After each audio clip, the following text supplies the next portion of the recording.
Hey there, everyone. So thank you so much for joining us for the Content Legends podcast. I am your host, Jessica A. Walker, but I go by Joss Speaks, as you all know. And we have a wonderful, wonderful guest for you. And I cannot wait for her to tell you about the content that she is creating, right? Because we all know that brilliant content is legendary. We are the first ones to ever take care or to be inside of this digital platform. So we definitely need to create legendary content and show up as the legends that we are. So today we have Carla Christine on Content Legends, and she's going to be telling us a little bit about yoga and wellness. So thank you so much, Carla, for coming on the platform. Hi, Jessica. Thanks for having me. Sure. Now tell me a little bit about yourself and how you got started. Sure. Well, as you said, I'm Carla Christine, and I'm the founder of yogagreenbook.com. So yoga has been instrumental in my journey, just as far as self-study and reducing anxiety in my life. So that's what led to the creation of the platform. And to get a little bit more specific, Yoga Green Book is an online yoga and wellness platform. Mm-hmm. So it's really created for people of color to promote healing and holistic wellness. So I really think that that's what's really important in today's day and age. And maybe I really think it always has been, but just with the level of trauma and mental illness and other things that have been affecting our community, I think it's more important now than ever for us to be able to have a safe space online to be able to access healing and holistic wellness in the video form. Nice. I love it. Now, what I absolutely love about Yoga Green Book is that it's video. Yes. Yeah. So the reason behind the platform is that what led me to yoga was my struggles with anxiety. And then on top of that, also just being really stiff from desk life. So after working as an electrical engineer for over 10 years, it was just things that I was struggling with over the years. Yeah. And once I connected with my yoga journey, I just realized how powerful it was and how much it made a difference in my life with healing, but then not only that, but just helping guide me to my purpose. So because of that, and because of the yoga deserts that exist in many cities where not everybody has equal access to yoga, I decided to make an online platform so that anybody that's curious about yoga, they can access it online without fear or being intimidated to go to a studio. But then if you travel a lot, it's another way that you are able to access the benefits. And then also I think it's just a really great entry point for you to be able to start practicing yoga. Nice. Yeah, I love that idea. You know, I talk a lot about depression, anxiety, and, all of those things around mental health and just wellness. You know, my whole tagline is wellness in life and in business. So at what point did you decide to become an entrepreneur? You know, with entrepreneurship, it's really interesting that you asked me that question because I never thought about it. I really didn't. So it was just one of the things. I was going to my 9-to-5 for over 10 years and it just became routine. And I just thought that it was just going to be a cycle for the rest of my career. But then I think just from learning some of the tools and techniques of yoga and meditation and taking the time to be still, that it really led me to believe that I had choices and that I could just act on those choices. So just taking the time to take control of my life. And I did that. And step one was quitting my job. So once I did that, I still was not sure about entrepreneurship, but I took the time to just figure it out and took the time to be still. And in that gap between working in my last job as an engineer and then starting Yoga Green Book, it was just the idea that came up and just realizing that everything that yoga was for me, I wanted to be able to create a platform to be able to bring that to others so that they could reap the benefits and not feel intimidated to go to the studio, but then always be able to access it no matter where you lived. Yeah, that's awesome. Now, and I think that's a big key piece, right? Is being intimidated to go to a yoga studio. Yeah. Because I think yoga had this, you know, and I even remember a song in like Commons. I can't remember what the name of the song is, but he said something to the effect of, while white people worry about dogs and yoga, my people in the streets trying to get over, or something like that. So it was like that whole thing and that whole connotation of what we think yoga is supposed to be, you know? So getting Yes. over that and past that, and then thinking we have to wear the yoga clothes, and then what do our bodies look like in that, you know?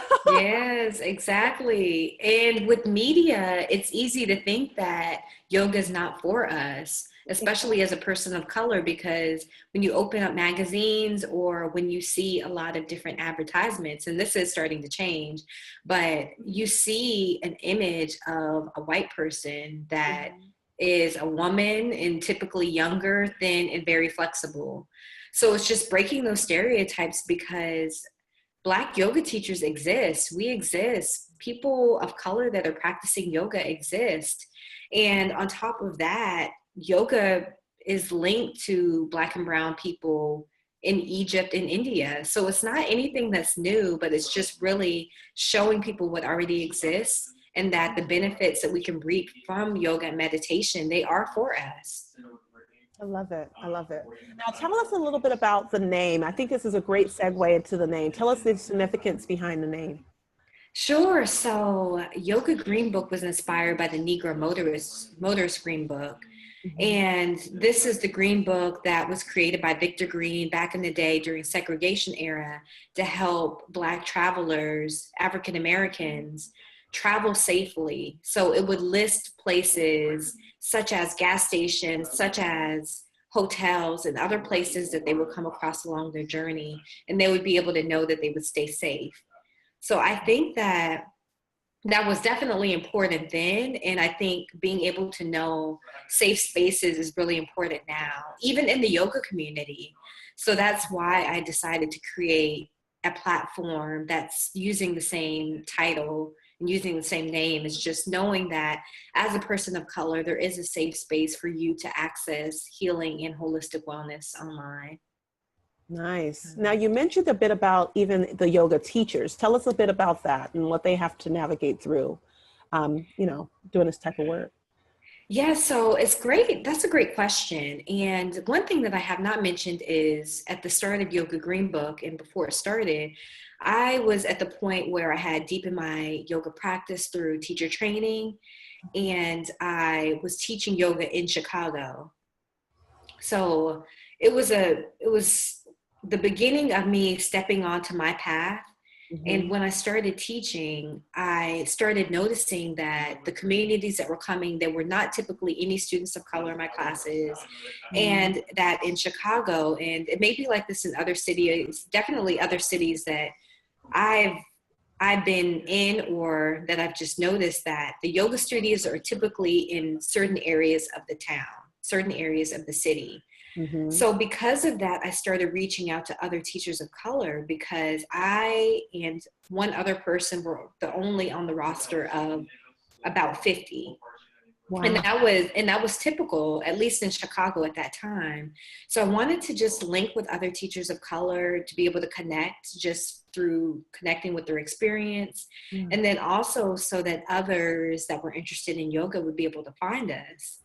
So so Black yoga teachers have been instrumental in the creation of Yoga Green Book and really were foundational in who I was reaching out to. So Yeah. yeah, so just through the experiences that we had, Yoga Mm. Green Book started out as a directory just so that teachers or students would be able to access teachers of color, and that teachers of color would be able to access other teachers if they were traveling.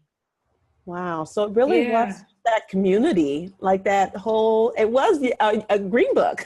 Yes, yes, exactly, Nice. And it's kind of a exactly. virtual green book. And it's that, you know, like you said, that journey of wellness. And it's funny because I came across the term green book and the history behind it a couple of months ago. And when I saw it, I was like, oh, that's where Carla got the name from. But the Yes, number two yes. was, I didn't know, like I had no idea that that even existed. And the fact that we had to have these designated spots in order to stop at, and people would open up their homes in order for you to stop there. And Yes. I found a couple of locations here in the Bay Area, and I was like, wow, they had one in Berkeley, they had one in Richmond. This is amazing, you know? So it really is just having that, and just the community feel, right? Knowing that you were Yes. safe and that you could stop at someone's house. Like, we can't do that today. Like, we can't just go, girl, Right. I'm passing through. Right.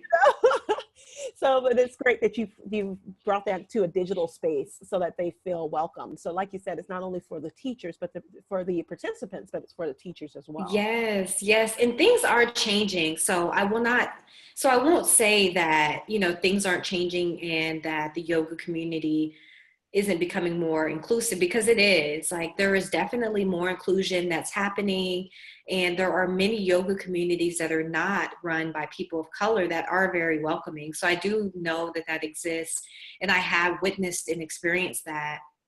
But at the same time, I do believe that it's really important that we focus on creation at the same time. So I think that there's power in having our image represented. And I felt like that when I was working as a woman engineer. I think that it's true with having a president that is an African American. I believe all of those things, just having your image represented, is a very powerful thing. So even with inclusion and diversity and all of that happening, I think it's still important that we create our own spaces.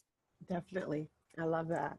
So I've noticed, looking over my own life and listening to or watching a biography of others, that there's always a song, a movie, a TV show, some piece of content that changes or impacts our lives. So what is your favorite song, movie, or television show that really impacted your life? Oh, gosh. I feel like it changes all the time. I'll have to think. Let me think. Um, I don't know. No, thinking about it, definitely Oprah, but there have been just so many people that I've met day to day in life that have probably impacted my life even more so. Even meeting you and just all of the tips that you have brought to my life has impacted my life. Okay, awesome. I love that. That's great.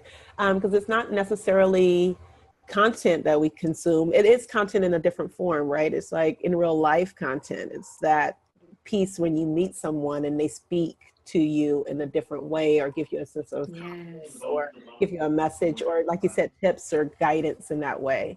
So yeah, no, definitely. I think it definitely. Yeah. What about you? What about you? I want to know your TV show, song, or anything that comes to mind for you. It's the first time anyone has ever asked me about mine. I think my biggest piece is, I'm going to go with, this is it's kind of off the wall, but you guys all know I'm off the wall anyway, is Tupac.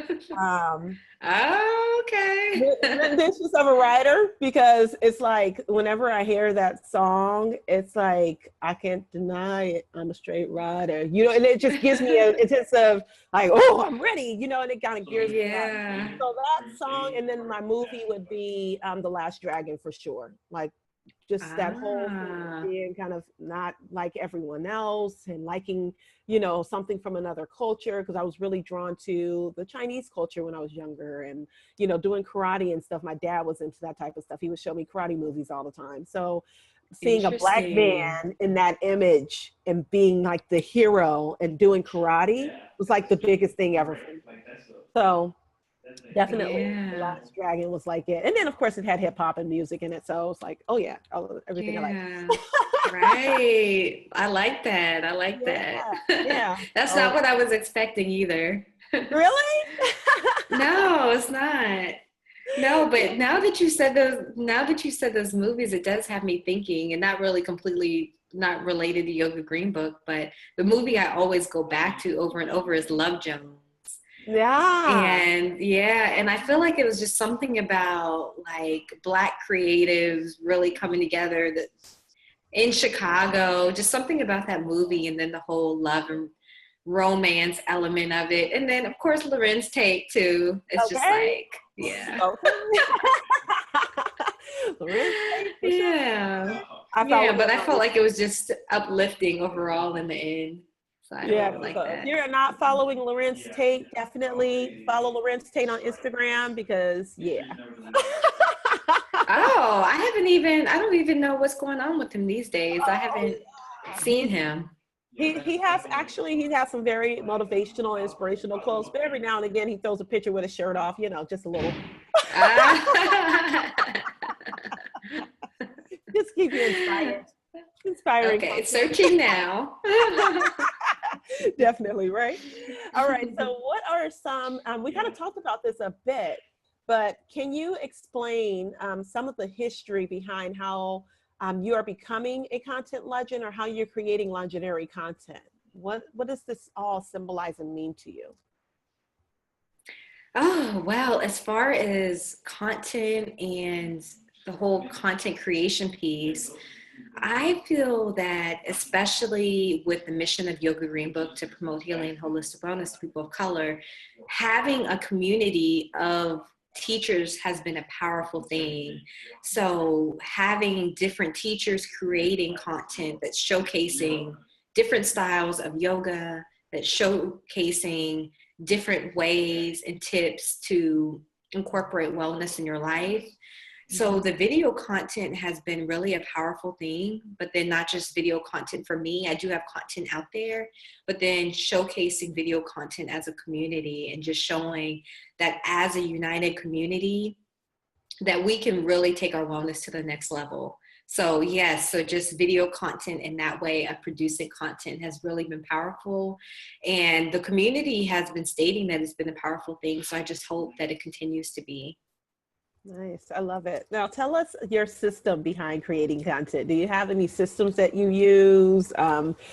Anything that your formula, so to speak, to creating content? Ooh, gosh, I think just life experience and experiencing and exploring different tools has been the main thing. What's your favorite tool right now? Gosh, I would even say just exploring the phone, like exploring, Lawrence has Google Pixel, exploring how much you can do with things that are in your hand. The power of just technology that you can put in your hand has been something that's been an experience, especially because we've been traveling. So for anyone that doesn't know, we've been traveling since June of last year. So exploring how you can just maintain day-to-day life and the business and continue producing content while you're on the road, that has been an experience in itself, and just exploring how that can happen and what you can do with your phone and taking things to the next level by apps. But between just using the phone and the quality that the pixels, the video has been using your phone, that has been the most mind-blowing thing. But then everything that's on my MacBook too, iMovie, GarageBand, all of that stuff. So just using what I have. So I don't know, favorite thing, but I would just say exploring the capabilities of the phone and being okay with trial and error. So sometimes recording a video and something didn't turn out right, and being willing to record it again, explore and research. Yeah, I love that. I love it. And I feel like, I've been thinking about doing a class on it because I use my phone for a lot of my editing, for, a lot of my pictures. Yes. And, while I was at this event this past weekend in Atlanta, they had a problem with driving traffic to their app. So you have to kind of think outside of the box and think, okay, what are they used to? And then how can I bring them into this digital space? So I really quick pulled up an app on my phone, I took a picture of one of the gals that was there next to the sign. I, created this flyer in about 5 minutes, had her print it out, cut it up, in like four, put it on like 4 squares. And so we can cut it up and have like 4 little pieces. And I just started handing it out. And I mean, their app upload went up like this. And it was just utilizing something they were familiar familiar with, and then bringing them into, okay, let's see the benefit. What's the value in using this thing? So it's like, share your picture, Yes. share your experience, highlight yourself, and using those keywords in that flyer that really just all of a sudden everyone's on the app. And it's like, oh, you're on the app. Oh, okay, I'm on there too. Let's chat, da, da, da, da, da. So on and so forth. So it really, I was like, oh, wow. Yeah, I really need to start talking more about, just using your phone. Yes, yes. For those things. So, and there's so many things I still don't know. So even for you to say that, it's just really interesting. And that's something I would be interested in taking and finding out more about, just because it's such a powerful thing. And even just deep diving in apps and exploring new capabilities, because new technology is just advancing. Technology is just advancing every single day. Crazy. Mm-hmm. Now, how do you believe that this content that you're putting out to the world is changing the world? What are your thoughts about that? I feel that the content is changing the world by making it more accessible. So I think that anytime you can do anything from your house, from your phone, from your computer, devices that we may already be on anyway, I think there's power there. So I think just accessibility to wellness for everybody is what's really making a difference in the world. So there have been members that are a part of our studio that have mentioned that they did have a yoga studio. They did have a teacher that was in their local area, but then the teacher moved or was no longer operating the studio. So that this has been a way for them to be able to continue wellness at the time where they didn't know what to do next. So there's been that story. And then there's also been others that have just been struggling with finding balance as a new mother, and then also being able to maintain self-care. So it's been making an impact there. So this just going by what members have said, and hearing those stories is what just is the motivation just to keep going day in and day out. Even times when I'm just like, what am I doing? What is happening? And it's just the motivation, knowing that it is making a difference in people's lives, and hoping to be able to continue that with and the accessibility. So just continuing to provide and make it more accessible. And then on top of that, one thing that I haven't mentioned is that with every membership sale, that there is a portion donated to individuals and organizations that are empowering communities of color and empowering communities that are underserved. So that's another way that even if someone doesn't have access to a phone or a laptop or internet for whatever reason, that there are still others that are going out into the community, and we're helping to join in their mission by donations with every membership. Oh, that's awesome. So you're reinvesting into the businesses that are investing in you. Yes, yes. That is awesome. Well, investing in communities, even if they're not on the site, but our members are investing in. Well, let me say that again. So with every membership sale, we're investing into the community. So it really is just like the principle of cooperative economics, and just money from the community is going back into the community. That's awesome. I love it. I love that. Wow, that's amazing, Carla. Absolutely love that fact. And I didn't know that beforehand. So I'm so glad that you shared that with us. Nice. Now, you didn't open up another box, so you have to tell us the story. Give us the short version of the story of how you got into yoga and what you were going through with anxiety. And it's amazing how you get to a point and then you realize, looking back, that it was a story. And at the time, it's something I never thought that I would be able to overcome. So I was really struggling with anxiety when I was living in Atlanta, and I was working there as an electrical engineer at that time. And it was to the point that it was affecting my day-to-day activities, not being able to attend meetings and just other interactions. I was really affected, and the anxiety was just really affecting me being able to live my life, and feeling like I had to shy away from doing activities, meeting people, and just really trying to do more at work. So I was retreating and doing the opposite. Mm-hmm. So one of my friends, she recommended yoga, but she recommended it after I'd actually gone to the doctor for my anxiety. And my doctor, he had prescribed an antidepressant without any type of evaluation. He was just like telling me, well, okay, well, I think that this should work. And I feel like, unfortunately, some of my experiences, and hopefully others have not had this experience, but it was always really easy to get any type of medication going to the doctor, almost like that was the first thing that would happen. Like, we'll try this and see what happens. So after telling one of my friends about the experience, that's when she recommended yoga, just to see if a natural alternative like that would be able to help. So after the first class, I hated it. It was uncomfortable. But then I kept going, and just it started to tap into something else. And then I just noticed that over time, it started to help heal my anxiety. So that's one of the reasons I just believe that there's a huge transformational power with yoga. But it was definitely a journey. It wasn't anything that happened overnight.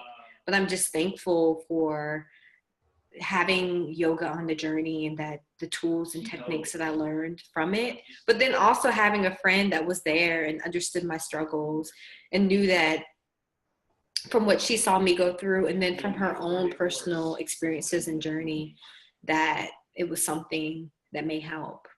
Yeah. So, you know, a couple of things that come to mind for me is that, especially having that friend there to help you through that, but then also the stigma that's tied to a lot of that. So did you feel like like you couldn't say anything, or you couldn't, you know, so tell me, first of all, tell me a little bit about what engineers do and kind of what you were going through on a daily basis as an engineer.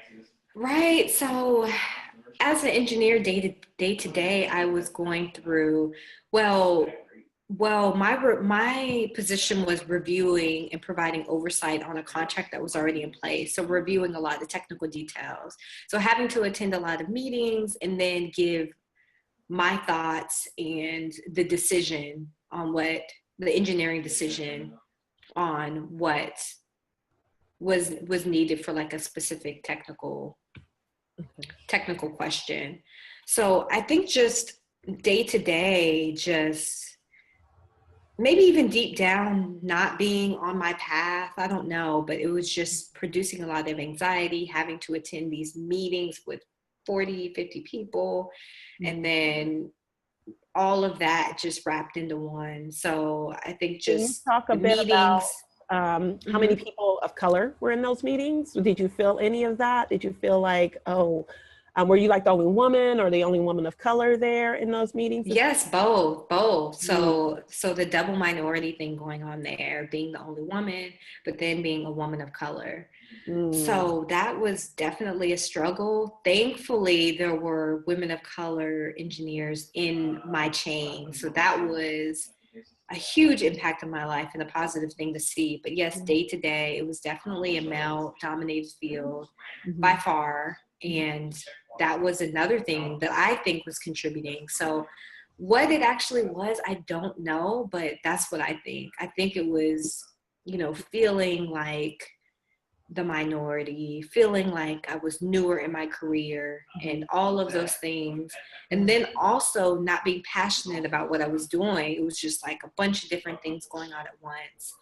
So so it was just wanting to more so self-medicate, just to, okay, well, get off of work and just drink or whatever else, just to self-medicate. So yoga was really the opposite of having like some type of natural alternative, when it's just so much easier just to pour a glass of whatever, or to be in denial, or even just telling others about the way I was feeling. Sometimes the common response was, oh, well, you have everything going for you, or you're in everything, but not knowing that there can always be so much more that goes on beyond, what somebody sees as an outsider. So I think that's one thing that I learned, is just no matter what somebody's lifestyle is like, just knowing that they can have their own struggles going on. And having a friend there was just the most amazing thing.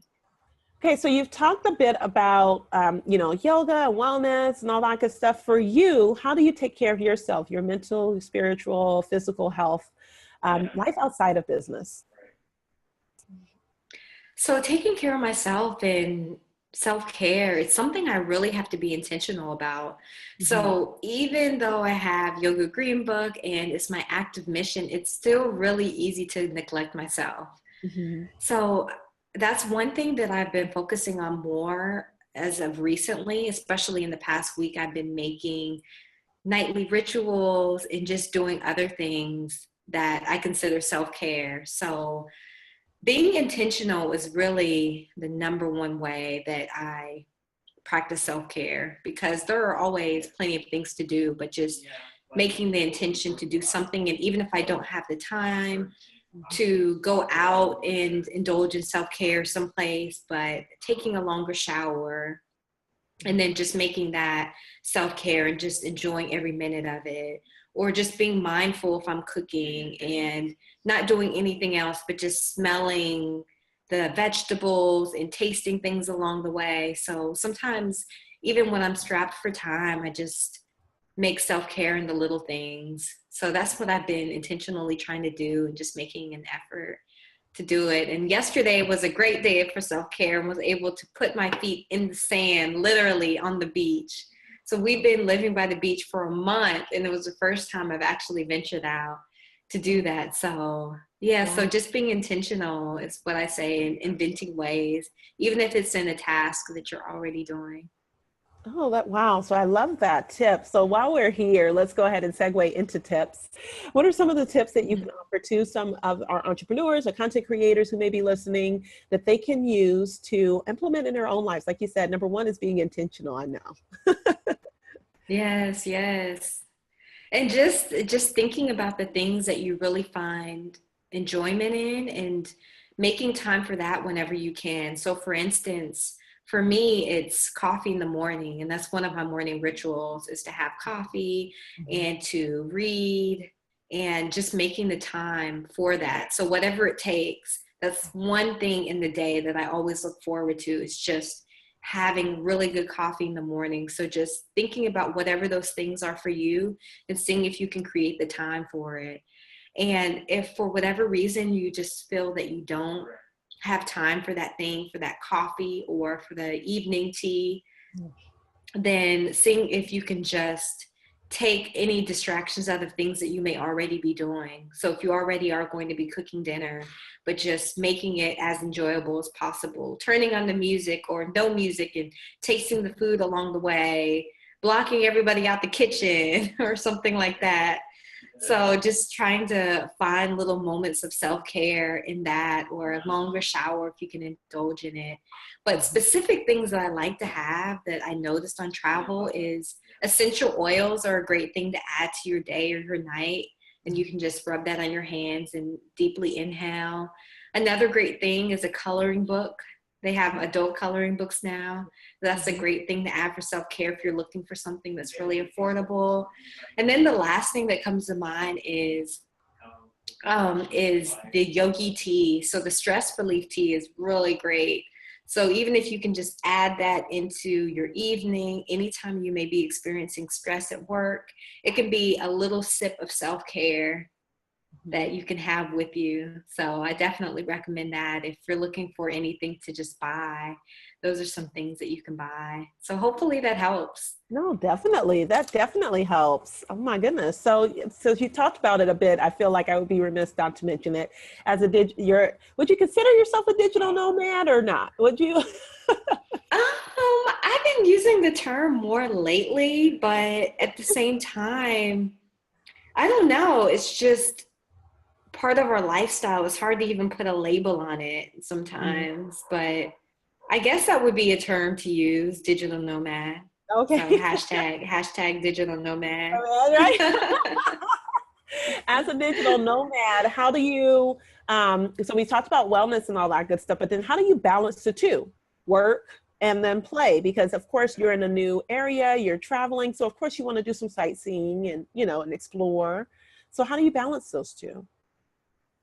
Yeah, so for me, it's been just learning from experience. Okay. So I feel like that's been the best way to determine what works for Mm-hmm. me and even what works for my husband Lawrence is just experience. So our balance has come from trial and error. So for me, for example, the travel day or the day that we travel, just knowing that the next day or that day, definitely taking it easy, so not trying to do anything and then trying to travel on a day that we may typically have less work. So Fridays are great days for us typically. Mondays, not so much.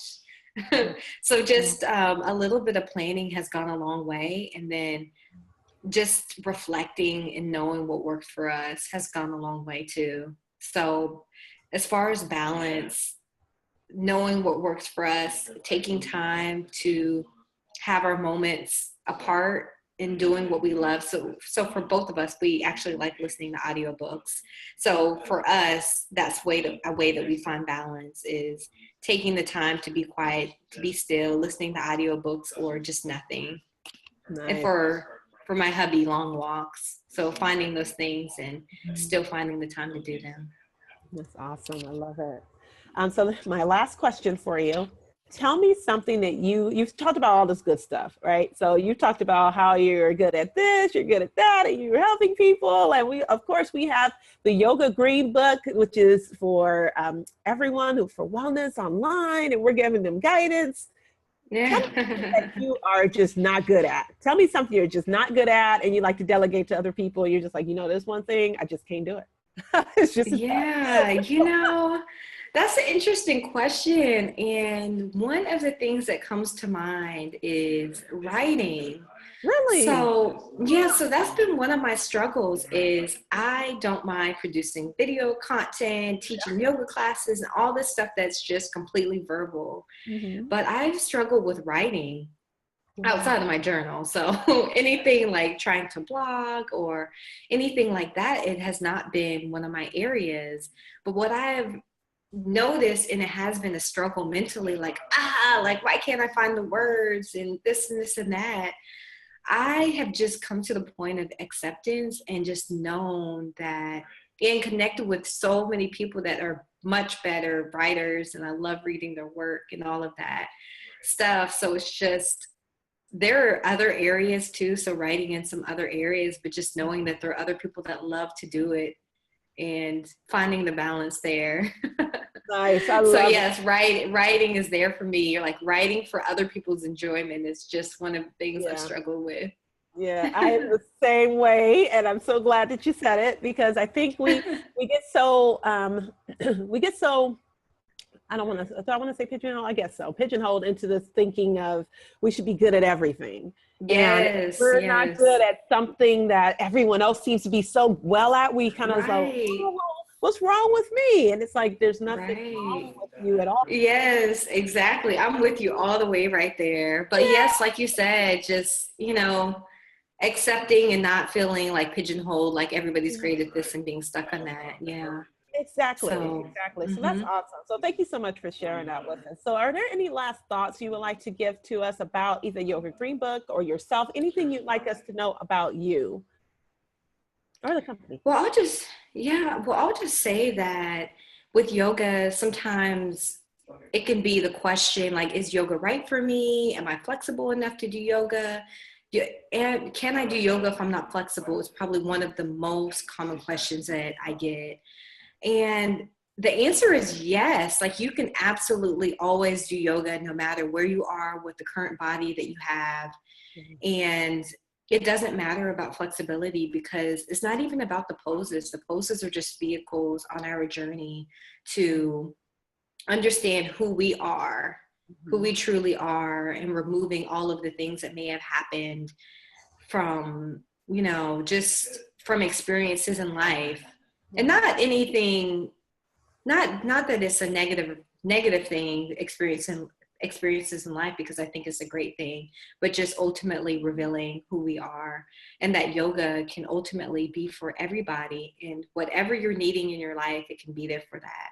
So whether it is a physical need, whether it is a mental need, whatever it is, it can be there. And on our website, for anyone that is interested in getting started but may not want to commit to a membership or just don't know where to start, there is a 21-day free beginner yoga challenge that they can access by going to our website and then scrolling all the way down at the bottom. They'll see it there. And it has 21 video demos to help get people started. But yeah, so really just saying overall that I believe that yoga is for everyone. And it truly helped me during a deep period of my life when I was struggling with anxiety. And I never thought that I would be at this point, and yoga helped me get there. And I think it's one of the many tools, but it can have a powerful impact in your life.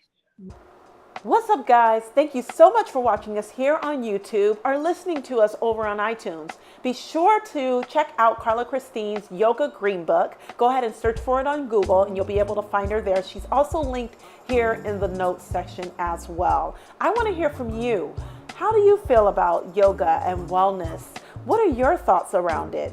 Definitely check us out on Facebook, Just Speaks Now. Can't wait to hear from you. See you all soon. Wishing you wellness in life and in business.